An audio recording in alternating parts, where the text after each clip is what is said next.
యేసు ప్రభుల వారు నీ కొరకు నా కొరకు నిన్ను నన్ను రక్షించడానికి కొరకు 2012 సంవత్సరాల క్రితం లోక రక్షకుడిగా వచ్చి నేను పొందవలసిన శిక్షను ఆయన పొంది ఇంత గొప్ప రక్షణ మనకి ఇచ్చారు.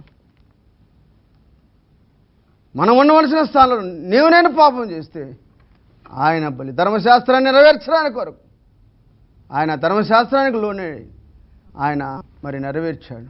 మన పాప స్థితిని అంతా కూడా రాబోయే మేలునెత్తమే మేకలేక ఎడ్లేక రక్తము కాక తన స్వరక్తం ఇచ్చి నిన్ను నన్ను రక్షించుకొని ఆయన ఉన్నతమైన పరిశుద్ధమైనటువంటి ఆ పట్టణంలో ఉండడానికి కొరకు ఆయన ఈ లోకానికి వచ్చి చనిపోయి తిరిగి లేచి పునరుద్ధాండై తిరిగి రాబోతున్నాడు.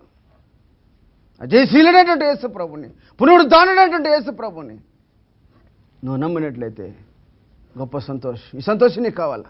ఈ సమాధానం నీకు కావాలా? ఈ ఆశీర్వాదం నీకు కావాలా?